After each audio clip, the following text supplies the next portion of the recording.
What's going on, ladies and gentlemen, saints and ain'ts, and welcome to Lactic Acid, the podcast where the takes are fresh, the ideas are ripe, and that makes us the best in the bunch.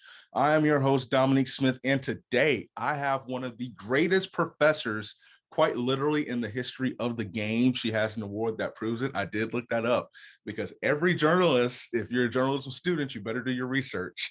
But no, she's impacting the sport of track and field in so many ways, and teaching and developing creative, innovative ways to tell news stories and to give opportunity to young people like myself to do things on a bigger platform. She is none other than Professor Lori Shontz. I appreciate you taking time out of your busy life to come on this show. How are you doing? It is totally my pleasure, Dom, and I'm doing really well. It's starting to feel really like track season, so everything is getting real. It is. Hayward's about to get up and kicking. We're so close to the outdoor season. It is going to be a fantastic year and a great busy time in Eugene, Oregon. So to get this started, I have to ask you a question that I ask everybody on this show. And so I may tweak it just a little bit. If you had to pick a superhero to describe you as a professor, who are you going with? If you do not know a superhero, I will suffice for any TV character. I'll take a TV character. Well, I mean, Wonder Woman's kind of a cliche, right? Like if you're a girl, if you're growing up as a girl and watching, Super Friends on Saturday morning, like I did growing up, you didn't really have a lot of options, right? Like most of the superheroes were guys. So I know you asked this, so of course I prepared, just as you prepared, I had to. Okay. So while I could go with Wonder Woman, I'm going to go with a deep cut because the other Saturday morning show I watched was Isis back in the day. Now, my husband kind of called her like a bargain basement Wonder Woman, which I think is disrespectful to Isis, but she was some kind of cool Egyptian goddess or something, and she had fancy clothes and everything. So at any rate, there's very few people who know Isis, but I remember that show fondly. I am one of those people who do not know that show. So I have to go look that up. It's weird. Like before this interview, when I was preparing, I like watching on television shows. I've been watching the show called Who's the Boss with like Tony Danza and Judith Light. That's like my go-to as of now. So I get some of the references, but that one, I don't know. I have to add it to the list of things to explore. I definitely do appreciate that answer. As I was saying in the intro, Professor Shontz is one of the GOATs. For me personally, I can testify that she quite literally saved my life last summer. I actually was preparing for this, came across a picture. I got stung by this stupid bee that they have out in Oregon. I think it was a yellow jacket or something like that. When she was teaching me about like how to like write the story that I wanted to, and the different nuances and breaking it down, and I thought it was like a fly, and then that yellow jacket was mad. But I have to say I was able to go back and kill it. So that may not serve well for some of the listeners, but I'm sorry, I had to kill it before it fully killed me. Always being prepared, Dom. You have to be ready. In that situation, it was the right move. Yes, and so that was a chaotic like hour that I want to forget it, but I never will forget it. But you have been teaching at Oregon since 2014. Mm-hmm. So prior to that, and we talked about it, you were a beat writer covering Penn State, and you went to Penn State. Mm-hmm. And so we talked about it briefly, before the show. There's a major difference between covering sports in the Pac-12 compared to covering it in the Big Ten. What was the biggest, well, just tell me about your time, covering Penn State athletics, Penn State football, and more importantly, having to cover night games with a newspaper, and there's a hard deadline for the paper. Yeah, well, I started my second semester of my freshman year. I tried out for the Daily Collegian, which is Penn State's independent student newspaper. I was an English major. I was not a journalism major. I never took a journalism class until I started teaching them. I came through a different way. So I did a lot of work for the Collegian, and I got tons of beats there, which was really fun. I started with women's swimming. I covered softball. I covered football, and I was an editor there, and I also covered wrestling. And the really great thing about having a situation like that is that you get to be in the press box with the professionals. So I was able to model what I did. And then I kind of came back, I graduated, I worked part-time as a stringer at my hometown Pittsburgh Post-Gazette. I had 2 jobs at smaller newspapers, the Progress Index in Petersburg, Virginia, and the Times Leader in Wilkes-Barre, Pennsylvania. And then I got an interview with the Pittsburgh Post-Gazette. And that was an interesting interview. I had worked for the Pittsburgh Press, which was the afternoon paper, as a stringer. And there was a newspaper strike, and the paper left standing was the Post-Gazette, which was the afternoon paper. And so at any rate, I swear I'm getting to your question, Dom. No, So, you're fine. when they interviewed me for the job, which was really to kind of write a recreation and fitness page and do some more general assignment work, the editor-in-chief of the newspaper saw that I had graduated from Penn State and asked me about working in State College, which is about 2.5, 3-hour drive from Pittsburgh. And, at this point, I wanted the job. If he had said, can you come in on Thursday nights and scrub the floors? I would have been like, absolutely. Do you also want me to come in on Tuesday nights and scrub the floors? Because I wanted that job. Yeah. So at any rate, when the job offer came, it was to be the quote unquote State College Bureau. So that was very different to cover Penn State as a professional than it was as a student. As a student journalist, I was one of 3 or 4 people covering the football games, 2 or 3 people covering basketball. And as a professional, it was just me. And I might have somebody writing, a columnist working, or somebody else doing a piece. But what I had to learn to do was to write fast. And it wasn't that I wasn't totally used to that, but there were a lot of 3:30 Eastern time kickoffs back in the day. And our first Saturday night deadline was at about 7:30, 7:45. So you had to learn how to write the story to write running as the game was going on, and then go down and do interviews, and then go back and write the story again with the quotes. So you get very good at kind of analyzing and paying attention to the game as it goes on. I would write between quarters. By the time it got to the 4th quarter, I was writing in pieces. It's kind of hard, right? As a sports fan, what you want is a good, close game that comes down to a wire. As a journalist, that is not always what you want. So, but I did get very fast, and I learned how to write quickly. And that's one of the things I try to teach students now, because I could do a little bit of that in college, but not as much as I eventually needed to. So so when a game goes into double overtime, so you have a newspaper deadline at 7:30, and working as a sports clerk, I know that, we're in the newsroom on Friday nights, and, down here in Florida, some games start at 7. Those are like perfect, because that's 2 hours. The games that start at 7:30, that's a nightmare, because print deadline is at 9:30. So when you have a game that like ends at 7:45 or 8, does it just not go to the press, or can they hold it?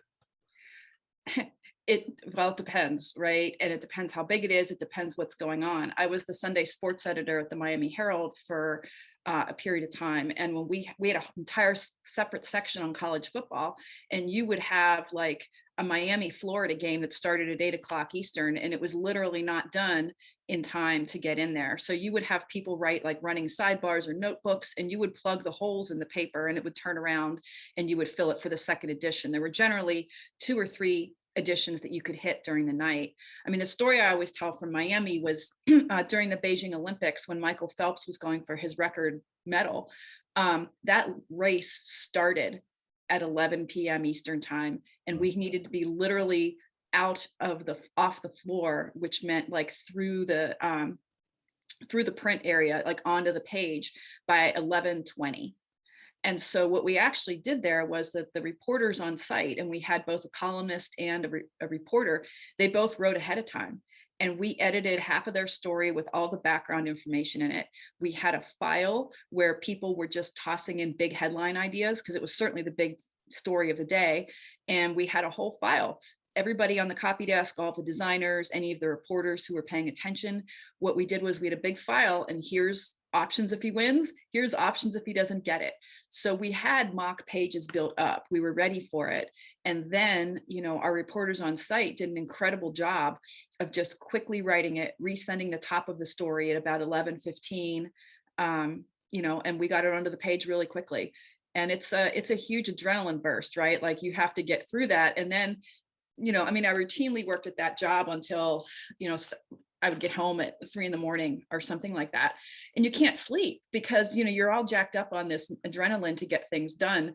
So I used to sleep in pretty late on Sunday mornings. And then, fortunately we lived in Miami. So I was able to get up and take a walk on the beach later on. Oh man. See, that's like nice, but at the same time, if it's the summer, that's brutal because it's so hot and so humid. And then I don't do walks on the beach because I did like New Smyrna and then I got trapped in a thunderstorm because Florida's bipolar when it comes to the weather. But for anyone that's not from Florida, that sounds like you can keep that idea of paradise in your head. So what made you get into teaching, as a professor? So I always thought teaching would be cool. When I was a little girl, I had an easel and I played school and I was a teacher and I lined up my younger brother and younger sisters or my stuffed animals or whatever it was. And I taught school, and I've been a nerdy student my whole life. And the two things that happened were I had really good teachers, and I really truly believe in paying it forward, that I can't thank the people who made me who I am today. But what I can do is, in sports all the time, we talk about coaching trees, right? And somebody has a coaching tree, and I'm part of a couple of really good coaching trees. And I used to do that as a mentor. And then I eventually realized that I could do it as a teacher and have a larger reach and just have to go back. I was a reporter for a long time who used to avoid the office because I always thought nothing ever good could come of being in the office. Somebody would assign me a story. I wasn't outside. I wasn't in an event. And that was never good. And then I got a chance in 2004 when I worked for the Post-Dispatch in St. Louis. I started at the paper too late to be able to get a credential to cover the Olympics. So I volunteered to be the Olympics editor. And that was a revelation to me because I'd never realized how much power the people behind the scenes have. And I was able to go to the news meeting and make a case for Olympic stories to get more space, for columnists to be put in a different position. And I was able to have a control over the whole operation that it had literally never occurred to me in all my years of being a reporter. And so I gradually transitioned into editing. And as an editor, I realized that I was most drawn to the new people, to the young reporters who were just out of college, to freelancers who had other full-time jobs and were hoping to break into the business and just covered football for us on Friday nights or did some weekend basketball games. And I was realizing that I was much better at working with those people than I was at working with more established people. And so that kind of planted in my head, I wonder if I could teach. I was also a volunteer literacy tutor, and I was working doing that and just loving it, just loving the individual attention and just the lifestyle of really helping people change their lives. And then I eventually left. That was in St. Louis. I went to Miami and I was the Sunday sports editor at the Herald. And then we eventually moved back to State College. I was a senior editor at the alumni magazine there, and it was closer to our families, my husband's family and mine.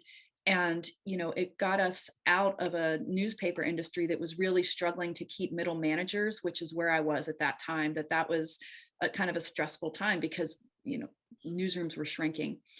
And, I'll be honest, I took a salary cut and I wanted to make up some of that salary. And I had that teaching in the back of my head. And I was approached by the woman who did the scheduling for the journalism department at Penn State. She was one of the professors there. She's now the dean, Marie Harden. I owe her so much. And I was asked if I wanted to teach as an adjunct, as a part-time, a reporting one class, essentially the beginning. It was Com 260 at Penn State. And I said, sure. And I got to tell you, I was so nervous teaching that first day. It was an afternoon class. I didn't eat breakfast. I didn't eat lunch. I was super nervous. But I walked into that classroom and it just felt like I was coming home. And it felt very much like when I was in college, the first time I walked into a newsroom and I was like, this is it. I went to college intending to be a lawyer and I came out a sports writer. And I went to Penn State intending to become, back to the alumni magazine, intending to become a long form magazine writer or some such thing. And I ended up realizing that what I truly am is a teacher. And that was when I went back. I got a master's degree in adult education and a certificate in distance education. And I just taught once per term, and I loved it. And I realized that I wanted to trade. I wanted to stop being a full-time journalist, part-time teacher. And I wanted to be a full-time teacher, part-time journalist, that I wanted to flip that. I do believe you can't effectively teach journalism unless you're doing some of it on your own. It's a craft. The industry is changing a lot, so you have to keep up on how it's changing. But I definitely found my home. I'm a teacher first. One thing that is I noticed just in school, I find it interesting that you were if you're not eating 2 meals before class, then that's scared. Like it's funny to hear that, because that's like how I felt on my first day, like journalism class. Like I was so nervous. Like I was like, what am I getting into and stuff like that. And then naturally, those fears heighten, because the first thing that journalism, I don't know if you do it, but the first thing that every journalism professor makes their students do on the first day of journalism school is a man on the street story. Which I just absolutely hate, but it's great, but it's like terrifying. But it kind of gives you a glimpse of, some of the things that you have to do. So you just mentioned, Penn State, and just how you got into, teaching and everything. And I like to, believe that, for me, I'm a part of, and our Magic Boost crew, we are, understudies of, what you've taught us. And hopefully we can extend that coaching tree. It'll be fun. You have like the Bill Belichick of journalism coaching tree, but a nicer person, essentially. Track and field is something that is just so fluid. And so I know that you love wrestling, but what made you get into, track and field? I tend to like covering individual sports rather than team sports in a way. I think it's easier to get to stories. I appreciate the one-on-one competition. And I also, as a journalist, what I try to teach students is when everybody goes right, go left. When everybody goes left, go right. So I appreciate the sports where the athletes aren't as rehearsed, where there's fewer people on some level to compete with for a story, and there's just some more options. And so when I was I've always covered running. My first job at the Pittsburgh Progress Index, there was a wonderful group, the Tri-Cities Runners, and they had races. And I just felt like we needed to do something else. I feel very strongly that journalism needs to reflect the communities that it's a part of. And there was this fantastic running group in Pittsburgh. And so I started showing up at their races with a camera that I was not very good at, but I can write. And so I did those two things, and I ended up getting to know the team really well, getting to know the runners and getting a lot of good profile stories, in addition to just literally covering the road races, the 5Ks, the 10Ks, stuff like that. And I've just always looked for those type of stories. When I worked in Pittsburgh, the Pittsburgh Marathon was a great marathon, still is, but at the time it hosted the Olympic trials one year. It got top runners. So I was really covering a sport at a pretty high level.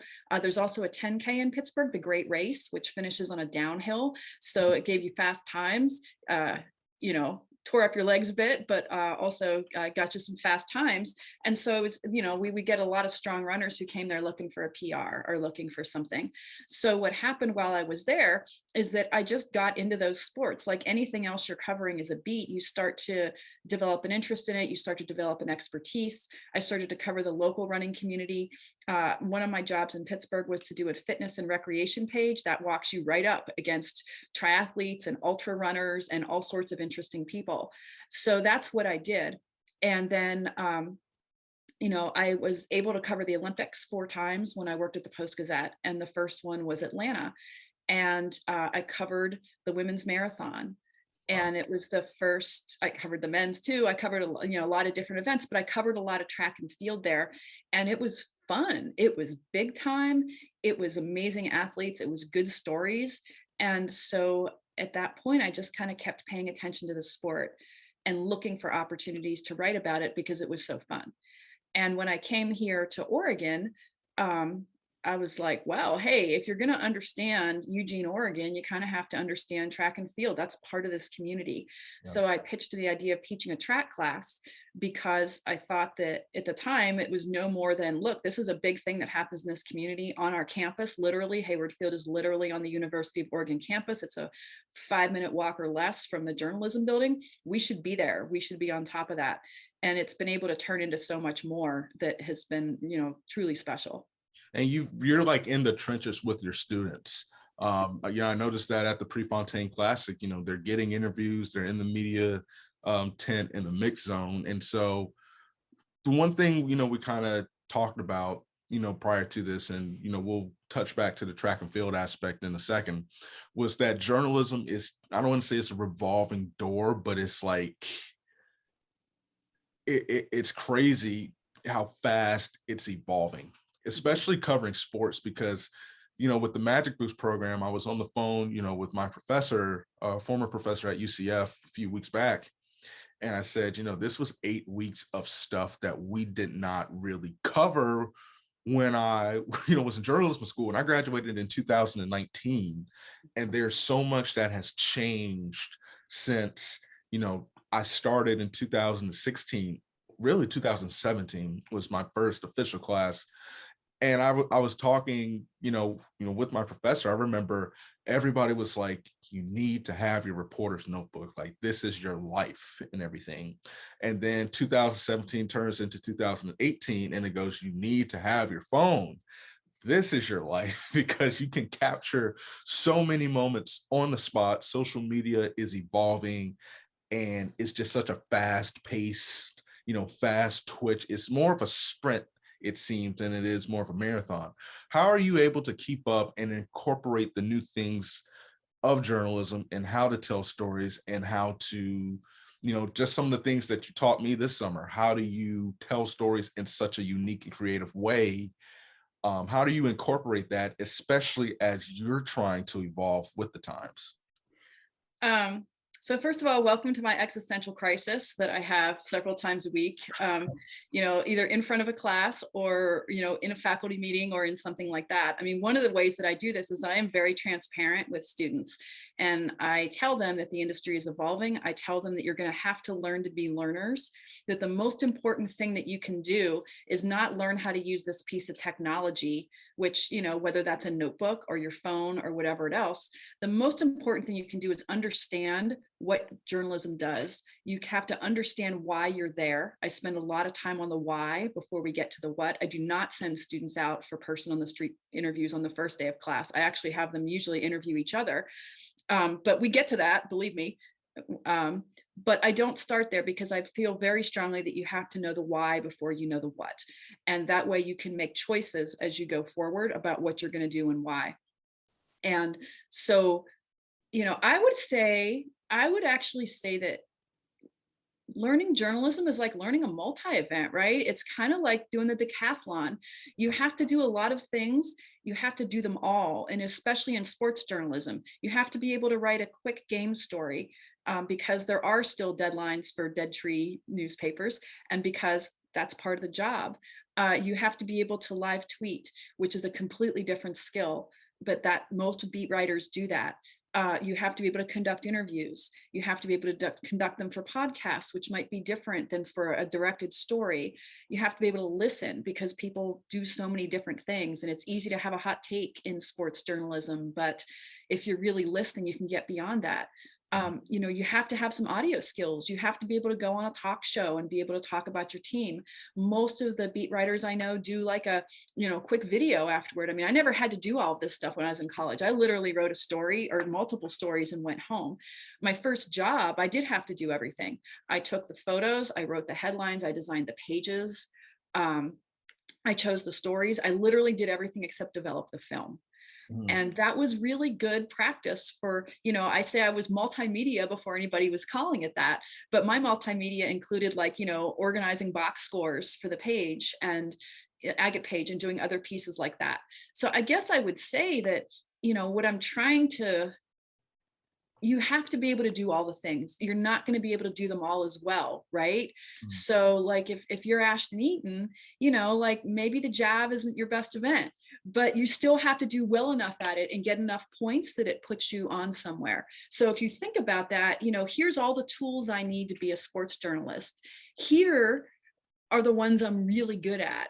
And here are the ones that I'm going to get good enough at that it doesn't get in the other way. Yeah. Anyway, I just invented that analogy. Thank you. Oh, that is brilliant. Add that to the curriculum. Seriously, that was brilliant. Now that you think about it, and then it's so weird, like you have to have social media and then you have to know how to work social media. And so technically, to your point, you have to be, I know at the Sentinel, they have a web desk editor or whatever. I forgot what it's called, but they put the stories up and they make sure it gets to social media, and they do a lot of different things. But now there's not a photographer to go into the field with you. There's not a videographer. Like, you have to do everything yourself. You have to be the promoter of the story. You have to know how to use the right hashtags and to do all that stuff. And it's just so weird how fast it's evolved. I mean, just a matter of a couple years, as far as pictures, people want color. They don't want the plain standard black and white. They want creativity. And yeah, to your point, sometimes in writing stories, I have a style for the podcast, and then I have style with doing interviews. And it's so crazy, to your point, which is a brilliant analogy. You may not be that good at one, but you have to have so many tools in your toolbox to be completely effective. For you, what would you say is kind of the biggest thing that you've learned in the past couple of years, or the biggest skill set that you've had to adjust and adapt to? I have to learn to be less of a writer and more of a thinker, which is why I've changed my journalism classes. I try not to teach reporting as a writing class. I try to teach it as a think like a journalist class. And when you think like a journalist, you do that across platforms. When you think like a storyteller, you're thinking about what that is. What's the complication in this story? What is the reason for this story? Why does this person matter? What are the possible hurdles? What is celebratory about this? Where do I need to hold somebody accountable? You think about all those type of pieces, and then you decide which tools you're going to deploy. So I think the biggest thing is that I am by default a writer. I've said this a million times to students. I see the world in words. I am not terribly visual. But what I've learned is, and I've had some of the experiences to do it, I mean, I turned myself into a fairly decent event photographer. I'm not a real photographer, but I can go to an event and I can get you a couple photos that are going to work. And I can get you some audio, and I can edit, and I can do these type of things. So I would say that the biggest shift I've made has been, as a teacher and a journalist, is to think about that. The other shift that I've seen is that, journalism has, for all that it's changing so much, and much of the changing comes from, technology, as you're saying, different platforms, different ways of doing, with different ways to tell a story. The other thing that's changing with journalism is that it has a very low rate of trust among consumers, community members. And so one of the things I've really learned since coming here to Oregon, which is very much on the cutting edge of some of this work with engaged journalism and with a civic engagement focus and with a solutions focus, and to be able to tell stories that reflect communities as they are, and not necessarily how journalists impose a narrative on them. And, I think sometimes it looks like I'm a little scattered. I have this life where I do sports media. I have this life where I do very core writing and reporting and editing skills because I am a writer. And then I have another part of my academic life that is very much, how do we fix democracy? How do we provide information for citizens and for community members to make their communities work? And I really feel like all of that's really related in some ways. And the way I relate sports to that is primarily that sports at their best are about building community. They bring communities together. They have some enjoyment in each other, and they kind of make a place a place. And so I do see a connection between the kind of work that I do, where we're trying to listen to, groups who have been traditionally marginalized by news media, and the work I do in sports, where maybe athletes get more of a voice rather than coaches. you know, and owners and whatever else. I mean, the Magic Boost program fits exactly into this. I mean, the point of the Magic Boost program is to, you know, diversify the kinds of people who are covering this sport. Track and field is a hugely diverse sport by you know, by gender, by race, by ethnicity, by body type, by all kinds of things, right? And if the only people covering it are, you know, middle-aged white men who are focused on the distance events, you're not focusing on this, the beauty of the sport as the whole. Yeah. So, you know, my work, especially with Magic Boost, is something that, and again, it goes back to that question that you're asking, what did you most learn? And what I've most learned is that rather than journalists imposing their narrative on a story, we need to listen better, and we need to involve the communities who are part of the journalists, you know, who need journalism and who need people with our skills and talents, but we also need to not hold ourselves separate, which journalism has done for too long.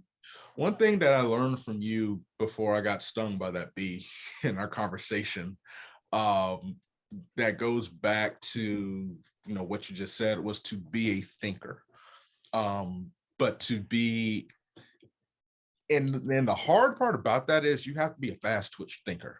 Because sometimes, like, the story is just right there. You don't have time. You don't have, you know, the, you know, nice ability to have weeks to plan stuff out. But it's to be a fast twitch thinker, and be a fast twitch thinker even throughout the interview. You know, not all your ducks are going to be in a row. And I think that has to help, because it's not just, you know, people, the athletes don't trust the media because of how, you know, it's been covered. You know, I've run into that on the show. You know, it's just, unfortunately, they think that there's this, you know, narrative, not all of them, but, you know, I have talked to a few that, you know, have echoed what you said. They just kind of think that someone has a story written, or it's gonna get written a certain way, or you have to answer. That's one of the biggest things. We answer the same questions over and over and over, and which it's something, you know, that annoys them, and you understand why. And we, you know, bring up that Magic Boost program. And I just asked you, what did you, you know, what have you learned in the past few years? But that was such a unique program, because, like, in the back of my head, I just, like, if there's a traditional journalism teacher, they would hate this because it really taught you to think not just outside the box, but it's like outside of what, you know, the globe, essentially.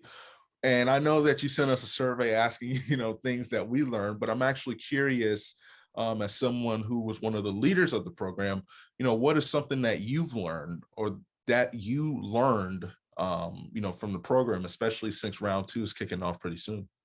I learned so much. It's all going to show up in the class that I'm teaching this spring. And, it really has. I mean, I see social in a different way. I see podcasting in a different way. Those are not things I've explicitly taught before or gone through.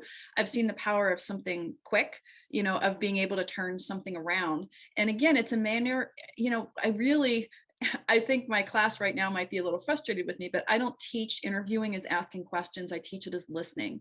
Mm-hmm. And if you just ask something little and get out of the way, and then really hear what people are saying and then follow up, I think that's hugely important. And, you know, what I got from being around the Magic Boost, you know, the cohort who we had, was just this very broad way of looking at the world. Like, you don't have to do it like we always do it. And there is a conflict there, right? Like, part of what my class does is that we freelance stories from NCAA championships. We cover locals. And for those news organizations, we do need to be able to do a more traditional story. Here's what happened in the race. Here's what happened. I'm going to be more comfortable in encouraging students to have more of their own voice, and to be, you know, to find the balance, right? I say all the time that my job is to guide journalists and storytellers on their way. It's not to lecture to them about, you have to do this my way. It's to be a guide going forward.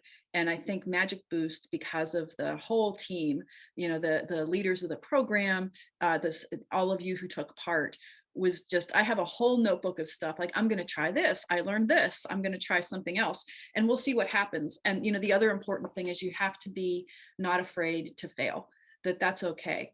and that you should try something. And if it doesn't work, that's okay. Learn from what you did. And, you know, that to me is the biggest thing, is to give people space to try something out and then to help guide them, whether it works or it doesn't, to the next part. Couple more questions and then we're going to do rapid fire, then we'll get you on your way. I mentioned it earlier, you're in the trenches, you know, with your track and field class, and that is intimidating to look at that stadium and then just to know, you know, that you have to be a part of it. Oddly enough, you know, I'll say through the training, it wasn't, there were parts like walking into that press conference, which not a fan of, and just how it's done, or it was done. And that's another story for another day. And that's a part of what we were talking about, just evolving in, you know, storytelling and the questions that you ask. But I, you know, from the program, and I'm sure, you know, my Magic Boost teammates would say the same, who are now friends, you know, there was more confidence. Like we had, you know, confidence going into the media tent and being able to stop and ask questions, but also seeing the athletes smile. Through this track class, you know, I saw that you had your students there pushing them to ask questions. How, I don't want to say where does that confidence come from, but how do you help them develop that confidence to feel like they belong on such a big stage and such a big, you know, arena, being, you know, Oregon? Well, one of the great things about being, 5 minutes from Hayward Field is that you don't start with the Prefontaine Classic. You start with the Hayward Premier or the Pepsi Invitational or the Oregon Relays. So you're there in a smaller place and you get a chance to try on a smaller scale. And as we move up through the season, I mean, you start with those meets and you build your muscles, right? It's like any sports, right? Like you have to start in the early season and be ready. The analogy I use all the time for interviews is practice pancakes. Does the first pancake you make ever come out right, ever in the history of pancakes? No, the griddle isn't hot enough, or it's too hot. The batter isn't the right consistency. You don't have it all dialed in yet, right? So that first practice pancake, unless I'm totally starved, I throw it out because it doesn't work. And so I find interviews the same way. I set up situations where students can do interviews and have it not matter.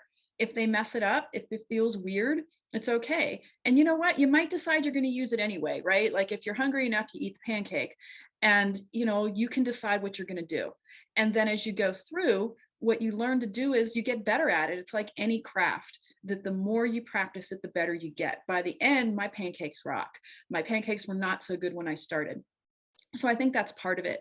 The other way that I build confidence is that it's the educational name for it is metacognition, which is thinking about thinking, and it's reflective activities. So everything that students write in my classes, they also have to write a note. This is what I did well. This is what I want to improve on the next time. And both parts of that are hugely important. Many students want to skip directly to, this is what I need to fix. And too much of education is fixing holes. We also need to build from strengths. So students need to be able to say, this is what I did well, so that you know what you can build from and get better at. It's like in your decathlon, right? You have to know what your key events are to be really good at this. And so once you know that, you're able to figure out how you're going to approach the event, right? You're going to do the training for all the different events, but you're going to figure out how to do it. That is what metacognition in an educational sense can do. So my students write reflections, and then they can look back and they can literally see, oh, here's what I did well. And oh, this didn't quite work, but this is how I'm going to try something different. So there's really a whole way to bring people along. And as you go through that, it brings you confidence. And that to me, it's a proven formula, and not just in my class, but a lot of teaching, there's lore about it, as in it's not really research based. Well, this is how we've always done it, so we should do it like this. Right. And once you start to read the research about teaching and realize what academic, scholarly, peer-reviewed research says works and doesn't, it changes your mind. I would say that journalism has a lot of lore in it as well. And that if we can really start to look at what works and why, from scholarly research, from listening to people who are subjects of the coverage, that we can really build something exciting, something that can really make a difference. What change would you like to see in the sport of track and field and how it's covered? I would like to see better news conference availabilities that aren't run necessarily by the meet director or by someone else. I feel like there's a sense that I don't know, that like the people asking questions don't have enough knowledge to ask good ones or something. I don't know where that comes from. I've never covered another sport, and I've covered a lot of them, where there's kind of this preset, we're going to have like a little dog and pony show for you at the front. So I wish very much that that would improve. I also think there should be some kind of a space for athletes to not have to be interviewed 2 seconds after they get off the track, that if they're too tired, they're rolling through and it becomes a checkoff list. And I understand, I'm on deadline, I know you need something there, but I would like to be able to find some ways where athletes feel more comfortable, and where there's a way to get more in depth about some of that stuff. And I feel like a lot of that, and I've done it, I ask tons of rote questions, like you have to do it. But I do think that the sport it's such a great sport. Like, I love being at Hayward Field. When I interviewed for my job here at the University of Oregon, I flew cross country and I got here in the middle of the afternoon. And the first thing I did was ask the desk clerk at the hotel, where is Hayward Field? And I walked there, and it was the first place I went because I'd never been here before. And I knew this was the place. And I think the sport with less heavy-handedness at the top could be more accessible to regular people who I think could learn to love it. But we just need to get the athletes to be people, Right. And that's what matters to me. I agree with everything you said wholeheartedly. That was such a weird, and I'm thankful that, they gave our group the Magic Boost group. So I don't want to sound like I'm, complaining and crapping on everybody, because there were some nice people, but there was such a weird feel to that press conference with everything, with Sha'Carri Richardson. And, I always talk about, you mentioned the dog and pony show, which to me, it was just from the seating arrangement, how they were placed. And it's like, that's intentional. Why is the gold medalist all the way in the back and, the person who didn't make the team, kind of in front and center? And so I agree wholeheartedly. And with the Hayward thing, yeah, when we first got there that day, I was like exhausted and tired, and, everybody's meeting everyone, and waiting for our hotel room. And we walked from the hotel, which was across the street, to Hayward. And I was like, oh my goodness, this is incredible. And just being that part of Eugene is just, truly Tracktown USA. It's just something to behold. Last question before we get to the rapid fire. What is it that you want your students to learn? So pretty much when they leave, what do you hope your students got from you as a professor in your classes? I hope they got confidence in being able to think. I hope they got, the analogy I use in class all the time is an iceberg.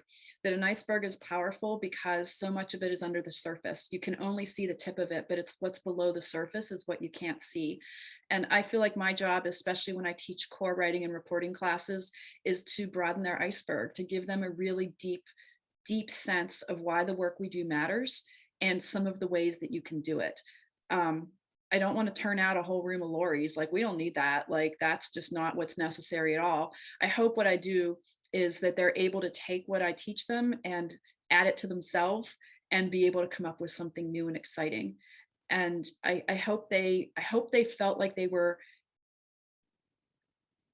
positioned to not be afraid to think and to think big and to try something different. And that's mostly what I want. I would also like them to put the commas in the right place and, like, write a good solid lead and, do a lot of that sort of stuff. That would also be fantastic. But mostly what I really want is I want to make them more confident and more creative thinkers. I didn't know how to write a lead until UCF gave me my diploma. So it gets when, and it's not even gave me, it's when they mailed it 6 months after graduation. So it'll happen. It just takes. But what happens, I mean, one of the other things that's important about this, Dom, is what I do is I plant seeds. Like, you don't learn on a schedule. You don't necessarily learn because your assignment is due Sunday night or because the term ended at the beginning of March. You learn on your own time. So I feel very strongly that what I do is plant seeds, and I hope at some point they bloom. And it's the one frustrating thing about teaching is that sometimes you never know when they bloom. So I guess I would just say to all your listeners, if even years later, something that mattered to you that a teacher did or anything like that, like, there is no better feeling on the planet than getting an email or a note from somebody who says, hey, thought of you because something happened in class, or wow, that finally connected, or something. That is better than gold. It's funny. I was going to mention this later in the show, but I told my mom, I've written a few stories since Oregon, and since, you and I, we've had a Zoom conversation, we've had several in-person conversations. Every time I write a story, your voice is in my head. No, and it's because anytime I go to write, it's like, remember what she said and everything. But it has helped me tremendously because I've been able to ask more precise questions, and then just ask questions that I'm curious about, and then ask questions I have been able to shy away from asking empty questions and stuff like that. So I'm pretty sure I can speak for a bunch of people that say you definitely played an impact. I know it's changed my career in the positive. And with the pancake analogy, I love it. The only person I know to, ace pancakes on the first try was Matilda. Other than that, everybody else, fails on their first attempt at making pancakes. But we are to our last segment called Down the Home Stretch. I'm going to ask you a few rapid fire questions. Answer them to the best of your ability as fast as you can. If you cannot answer them as fast as you can, it is no problem, because very few people do. I have to say very few people, because as of late, people have taken it as a challenge. Got to give a shout out to Kara Winger, Allie Feller. They have knocked it out of the park. So are you ready? I'm as ready as I'm going to get. Okay, that's good. If there was a food that you had to keep for the rest of your life and had to get rid of completely, what would they be? Well, the best food is chocolate chip cookies, and the worst food are hot dogs. I don't even like the fact that they exist, and they should not be on the planet. Thank you. Thank you. Wait, do sausages count as hot dogs? Well, that's beyond my pay grade. I'm not sure. Probably they're better than hot dogs. Okay, yeah, because I had one of Ashton Eden's bratwurst sandwiches, and it was the best thing I've ever had. Okay, favorite Olympic moment from the Olympics that you've covered? Kurt Angle, a wrestler from Pennsylvania, exactly my age, went to the next high school, won a gold medal in 1996 in Atlanta, and like fell to the mat weeping. He won in overtime. I was so excited when I called the office afterward. They said, Lori, are you going to be able to calm down enough to write this? And I did, but it was just so amazing to see someone who I knew that well excel at that level. Favorite TV show that you've binge watched in the last 3 years? I don't binge watch much, although we just enjoyed We Are Lady Parts, which is about a British Muslim female feminist punk band. So I'm going to put that on there. Okay. Dream concert that you've been to or wish you would have gone to? All right, I'm playing piano right now. I'm taking piano lessons. And what I really wish I could go to see is there's a woman named Martha, and I'm blanking on her last name. My piano teacher would be Martha Argento, something like that. Anyway, I'm totally mangling her name, but if I could hear her play live, because I've been studying her work, that would be amazing. Okay. What is the best era of music and the best era of television?